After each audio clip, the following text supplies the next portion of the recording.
Former U.S. President Barack Obama was asked this week whether aliens are real. Here's what he said. Are aliens real?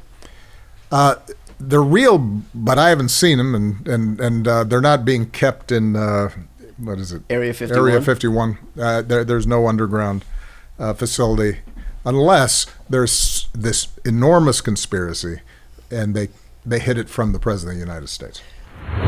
That was this week. Here's what he said when he was actually sitting in the Oval Office.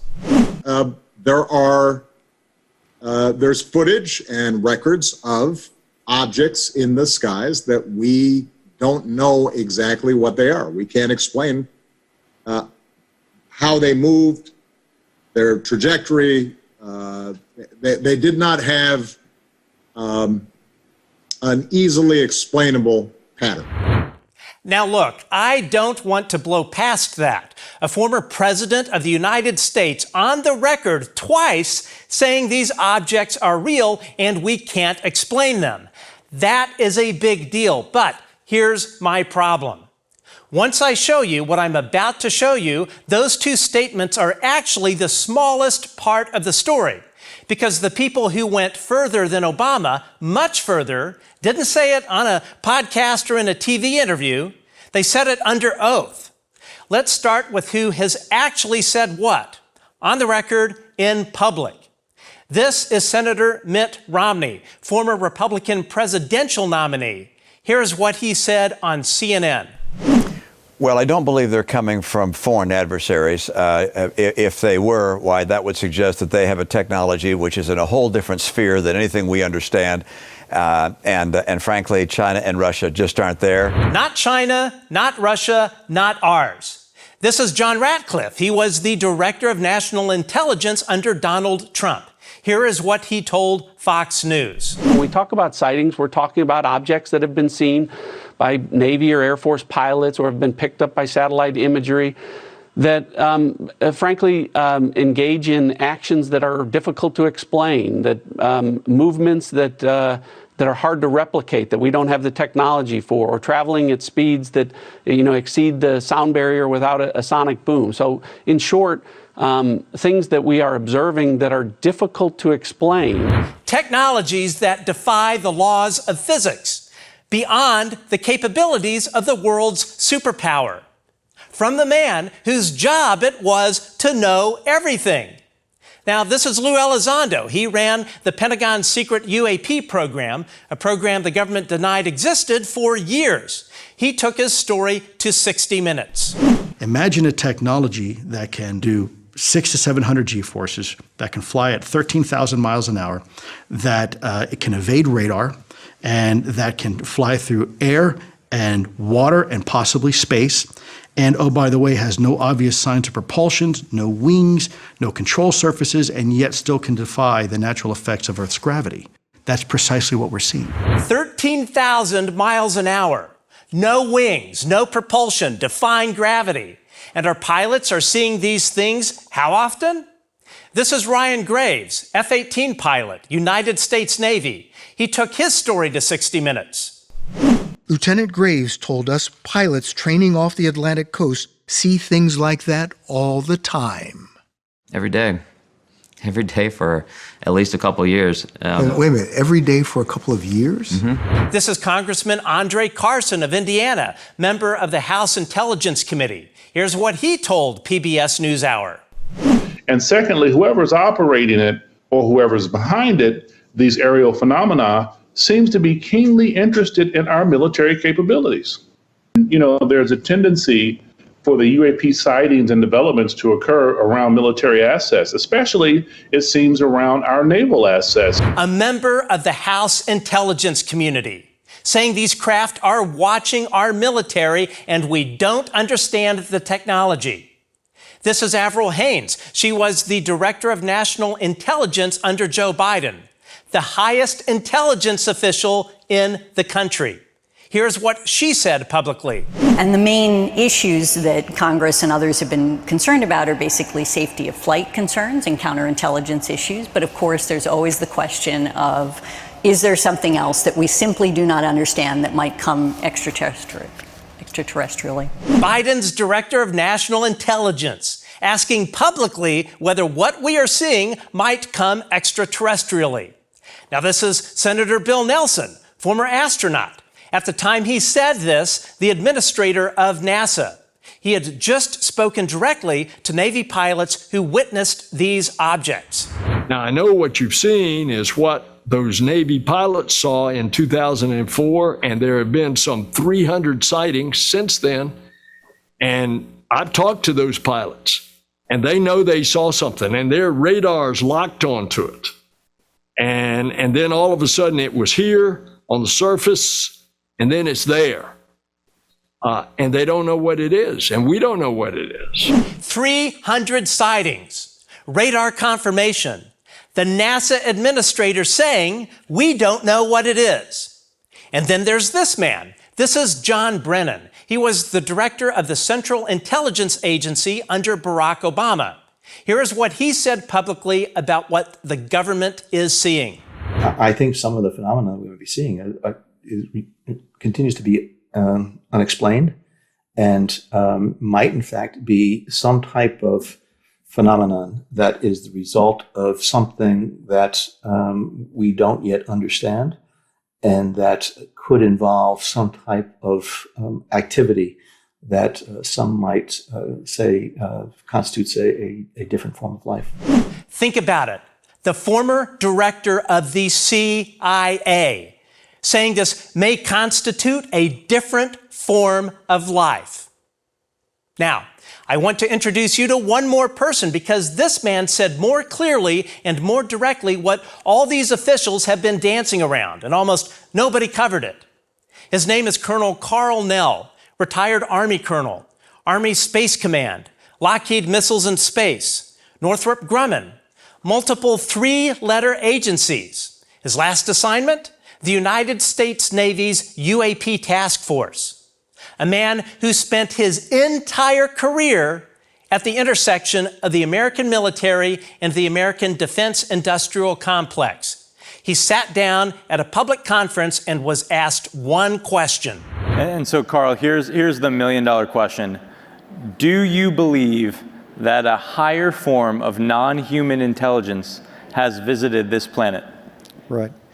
So, non-human intelligence exists. Non-human intelligence has been interacting with humanity. This interaction is not new, and it's been ongoing. And there are unelected people in the government that are aware of that.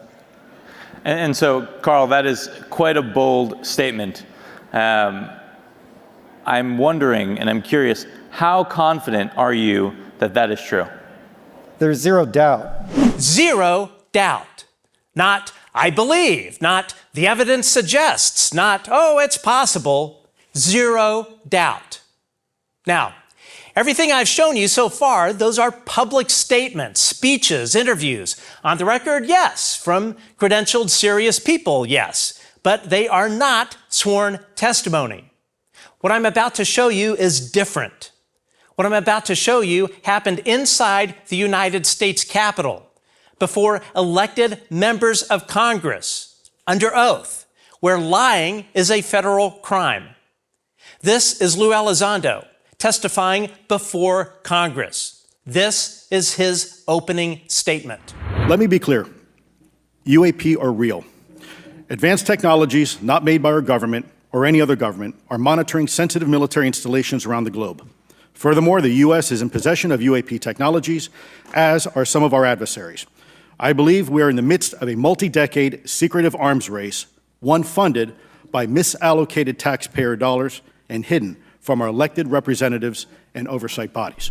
Hidden from our elected representatives, funded by misallocated taxpayer dollars. A multi-decade secretive arms race? Under oath, in the Capitol.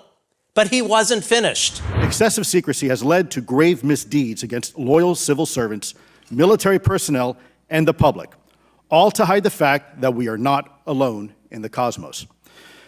A small cadre within our own government involved in the UAP topic has created a culture of suppression and intimidation, Many of my former colleagues and I have provided classified testimony to both the Department of Defense and the Intelligence Community Inspector General, and many of us have subsequently been targeted by this cabal with threats to our careers, our security clearances, and even our lives. This is not hyperbole, but a genuine fact, and this is wrong. Threats to their lives, not hyperbole, a genuine fact, said under oath to Congress. Now, this is David Grusch, former Air Force intelligence officer and former official at the National Reconnaissance Office, the agency that operates America's spy satellites. He filed an official whistleblower complaint with the Inspector General of the intelligence community. The Inspector General found it credible and urgent. Then he testified before Congress. If you believe we have crashed craft, stated earlier, do we have the bodies of the pilots who piloted this craft? As I've stated publicly already in my News Nation interview, Biologics came with some of these recoveries, yeah. Were they, I guess, human or non-human biologics?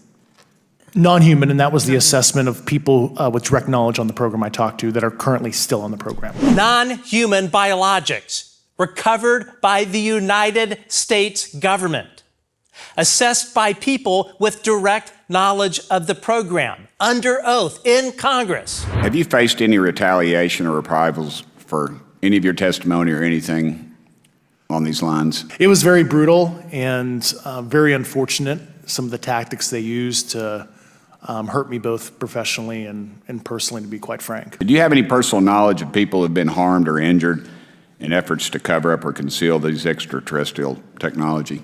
Yes. Personally. I call it administrative terrorism. That's their quiver, their tool in the toolbox to silence people. Administrative terrorism.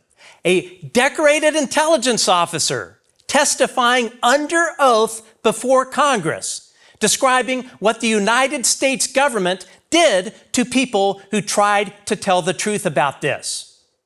Now, I need to tell you about a piece of legislation because this is where the story stops being about UFOs and starts being about who actually runs this country. Here's something that doesn't get talked about enough. Bills don't get written in the dark. When the United States Senate produces a 64-page bill specifically about crashed UFOs recovered by the government, about biological evidence of non-human origin, about forcing defense contractors to hand over everything they had, that bill does not come from people who are just guessing. That bill comes from people who know exactly what exists. In 2023, Senate Majority Leader Chuck Schumer, the most powerful Democrat in the United States Senate, joined with Republican Senator Mike Rounds to introduce the Unidentified Anomalous Phenomena Disclosure Act. 64 pages named recovered craft, named biological evidence of non-human intelligence, would have legally forced defense contractors to hand over any recovered materials.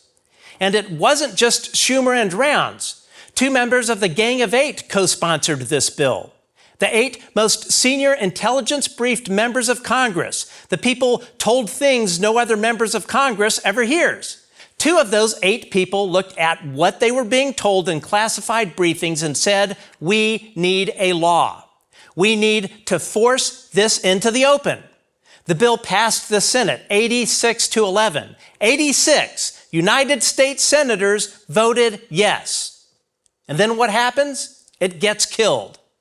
Not by a vote of the full Congress, not by the American people, by a handful of people in closed-door negotiations you are never allowed to see. Multiple sources told us it was Congressman Mike Turner of Ohio, chairman of the House Intelligence Committee, who killed the bill in the House. His district, by the way, contains Wright-Patterson Air Force Base. His campaign is funded by the very defense contractors that whistleblowers named under oath as holding recovered UAP materials. Senate Minority Leader Mitch McConnell killed it again in 2024 and in 2025 on the 3rd attempt. It wasn't even a congressman who killed it. Multiple sources told us it was Terry Carmack, Mitch McConnell's chief of staff. Not elected by anyone, not confirmed by anyone. A congressman described what happened on the record. Quote, conveniently it was named non-germane, mostly deemed by staff. Not even an elected official. This is the kind of stuff we repeatedly see. 3 attempts, 3 years, 3 kills. The most important transparency legislation in American history, killed the last time by a man nobody voted for. If there is nothing there, why are these people fighting this hard to make sure you never find out? Let me bring this back to where we started. Barack Obama was asked this week if aliens are real. He said yes. And I meant what I said. That matters. But hold that statement next to everything you just saw.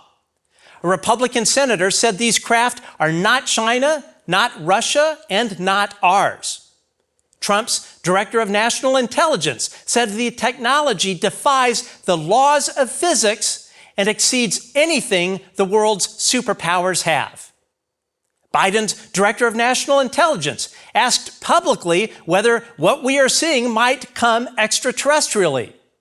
The former director of the CIA said this may constitute a different form of life.